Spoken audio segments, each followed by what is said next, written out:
What is up, YouTube? Welcome back to my channel. As always, thank you for watching. Make sure you subscribe, make sure you follow, make sure you like, make sure you hit the bell icon so you can get notifications of new videos. And also make sure that you comment below to give us some engagement and interaction and let us know what you think about our videos.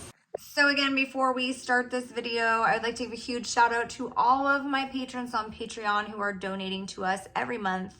Thank you guys so much. I know there aren't a lot of you, but I have come to really get to know each one of you, and I feel like you're part of my family. I also just really appreciate the support, the love, and all the compassion. Even when I'm not super engaging on Patreon, even when you're not getting a whole lot out of your subscription, you guys know that I'm here by myself doing most of this stuff alone, and I'm trying my best to make sure that I'm connecting with all of you and giving you guys gratitude. I just really appreciate you sticking with me and hanging out while I start this business and get things up and running.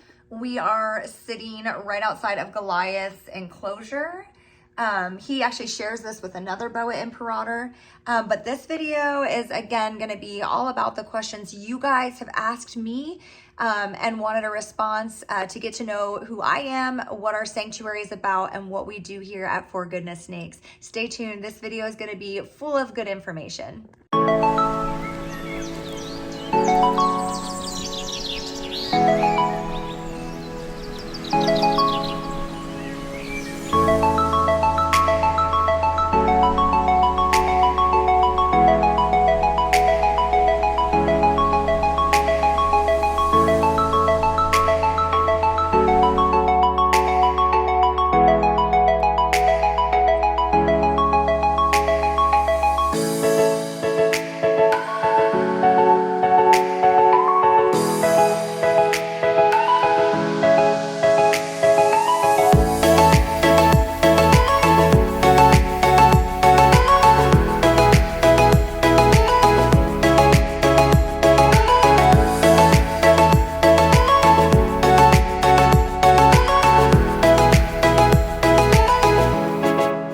Okay, so a few of you have asked like how to send me things. I have a few people who follow me on TikTok who are wanting to know how they could send me a letter. Another person said their child made a picture for us. So we did actually go and get a P.O. box. I'm gonna put that right here below. And if you guys want to mail me anything at all that is of smaller stature, you can mail it to the P.O. box literally right here. Right. I know that I'm going to pronounce this wrong, but Caitlin, one of our followers from Florida, had a question about the atadenovirus or atadenovirus. I'm not really exactly sure the pronunciation. I've heard it many different ways, but basically ADV virus, which is a common virus amongst bearded dragons. And so to answer your question, I know a little bit about it, but not a whole lot. I have not had to deal with that amongst my bearded dragons, thank goodness. But I will give you just a little bit of information on it. Oh, you need your toenails clipped, Tina. So the things I know about it are that it is highly contagious. Your adult beardies can be carriers of it, and sometimes you might not even know they have it. It's important to get your beardie checked by the veterinarian to see if they test positive for it. If the beardie is positive for ADV, it is highly contagious and will spread to your other bearded dragon. Is that this virus is really prevalent in juveniles who usually get it from their parents, but because they keep hatchlings together, usually in pet stores, they kind of just spread it around to each other. The animal gets this virus from being exposed to the virus, so it kind of just like gets passed around from beardies. That's why it's really important to keep them separated. Do not cohabitate your beardie. Make sure that you're cleaning, you're sterilizing. Don't share hides. Don't recycle bugs. Make sure that you're washing your hands. Use your chlorhexidine, your F10, things like that when you're cleaning out enclosures. Making sure that you are really sanitizing and disinfecting everything to keep your beardie safe from this virus. Humans can be carriers and other reptiles can also have it, although it's not very common. It's mostly common in bearded dragons. They also call this the stargazing disease because a lot of times you will see the bearded dragon with its head back, kind of like lethargic, like looking back. They can also have sporadic movements, flipping around, saliva at mouth. It does attack the spinal cord, so it could be very, very scary to see. This is not something that you want your bearded dragon to get. So making sure that you're hygienic and you're taking the proper precautions to sterilize, sanitize, disinfect everything, especially if you keep many reptiles. The next question is actually one that I get quite often, and it is from Mariah Thomas. She's actually one of my friends. I worked with her for a long time. She's the stylist in my area. I love her to pieces.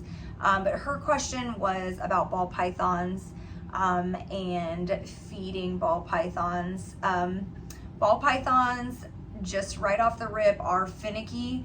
They are either superfood motivated and super, ready to eat, or they're on the opposite spectrum. They'll go months without eating. It's a hit or miss with ball pythons. If your ball python has had a change in activity and it's not eating, maybe try to change around its enclosure a little bit and make it a little bit more fun or exciting, because they do tend to get bored. You need to make sure that your humidity is correct, the temperatures are correct, they have a proper basking spot, they have a good ambient temperature. They do need a gradient, a warm side, a cool side, hides on both. So making sure that your ball python has enough room, etc. These can all contribute to your ball python not eating, but also ball pythons sometimes just won't eat. You can literally have everything perfect and they are just very finicky animals and they refuse food. I do not know why, it's just a thing with them. They can go for a long time without eating because they are opportunistic and ambush eaters. So they're used to waiting on a meal anyway. So my advice is make sure your husbandry requirements are good, make sure your gradient is good with the temperature, make sure your humidity is good, make sure they're shedding properly. And if all of that is fine and your ball python is still not eating, make sure that you are weighing your ball python and watching for weight loss. The minute the animal starts to lose weight, that's when I would be concerned. But until then, there's really not much to worry about. Ball pythons are just bad eaters. It's a thing. I don't know why. Next question is from someone I recently just started following on Instagram. I just recently started promoting my Instagram and getting things out there and working on, I worked on my TikTok first, and then once that took off, then I sort of trickled into YouTube, and once that took off, then I kind of started going into Instagram. So the Instagram is fairly new. I'm still working on it daily, but I have found some really awesome keepers on the Instagram community, and one of which is named Abby. Abby is known as the Curly Haired Keeper on Instagram. I follow her very religiously. I love all of her stuff. She's an amazing keeper. She is so good to her reptiles, and seeing people who keep like this is an inspiration to keep going.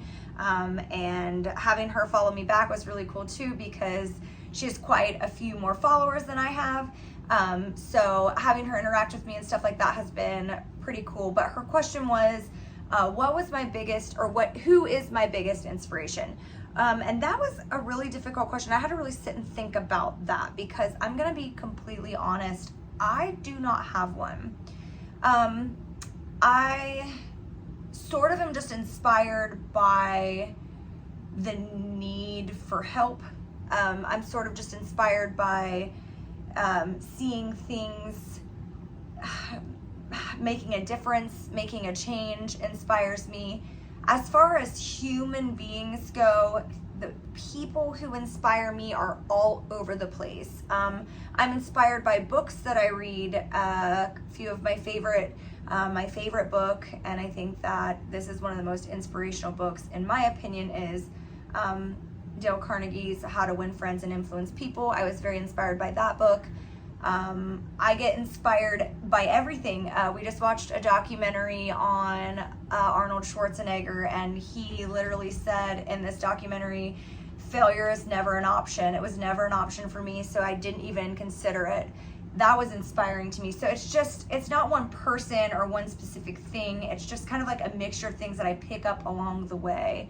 I think quotes are inspiring. I think, but a mindset, anyone who has a mindset of like, I will not fail, failure is giving up completely, falling down, you get back up. Just those kinds of like thought processes are what inspire me to keep going. I have not had this kind of drive before. I've tried a lot of things in my life. I tried to do some reptile stuff about 7 years ago. I started a YouTube channel. I was doing some snake stuff with specifically just ball pythons, and nothing ever came of it because I wasn't consistent. I just wasn't ready for that yet. Now I feel like it's a compilation of all the things I have done and seen and read and been through, and that is what has inspired me today to stay motivated and to keep going. But it's mostly the knowing of the need for help, because I am an empath and I enjoy helping things. So isn't that right, Tina? So thank you, Abby. That was a really good question and actually made me think quite a bit about my why and what I'm doing and what has pushed me to be where I am today. So thank you for that question. Last question is from a girl named Nikki. She is also on my Instagram. Tina has completely fallen asleep in my hands. She's so relaxed. Oh goodness. Oh goodness. Okay, so Nikki asks, what is a good first-time snake if you are a first-time snake keeper? And my answer will always be something in the Elaphe species, some kind of rat snake, whether it's a garter snake, a milk snake, a corn snake. These are always really good starter pets because their husbandry requirements are very minimal. They're hardy snakes. They tend to have a very good food response, so it's not hard to keep them fed. They don't require a whole lot. They just need a lot of places to hide, although I feel like you should give them a lot. They don't require a lot, which means it's a lot harder to make them sick or to kill them. Whereas you get into the more finicky animals like ball pythons, who need quite a larger gradient of temperature. They need a lot higher humidity, and they can be a little bit more finicky with shedding and eating and stuff like that. So my opinion is always going to be something in the Elaphe species, some kind of rat snake. Obviously do your research, make sure you know exactly what you're getting before you get it.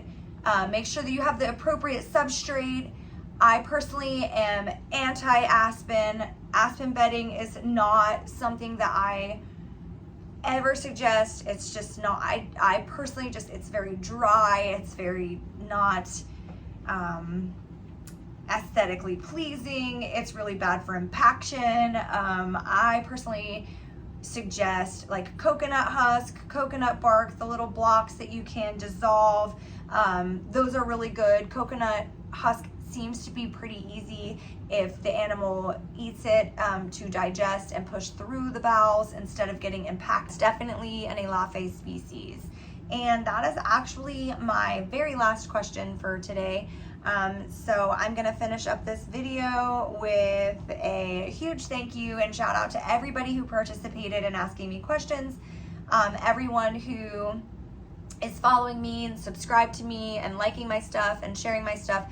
I really appreciate you guys. I know that these question videos have kind of been all over the board, and it's not one specific topic, making it kind of difficult for if you're finding looking for specific information to find that in these videos. But I just felt like giving a shout out to the people who are engaging with me and interacting with me is important, one, and two, answering those questions that people have and just engaging with all of the different reptile keepers and their questions is really important. Look for other videos where I specifically talk about each topic and dive a little bit deeper into those subjects. You can find videos on a lot of the things that I've talked about in my videos. I am going to put in the description my link tree where you can find me on all of my other socials. I would really appreciate a follow on Instagram. I'm trying to work really hard on my Instagram right now. I would really appreciate a subscribe to my YouTube, share, like, comment. Please engage, please do all the things. I'd love to hear some feedback, and if you have questions, comment below some questions that you have, and if it is a big enough question, I will make a whole video dedicated to answering that question. So from all of us here at For Goodness Snakes 8, thank you so much for your continued support, your engagement, and all the things you guys do to help motivate me to keep going and run this sanctuary. So if you have any suggestions, comments, questions, please make sure you put them below. And don't forget to like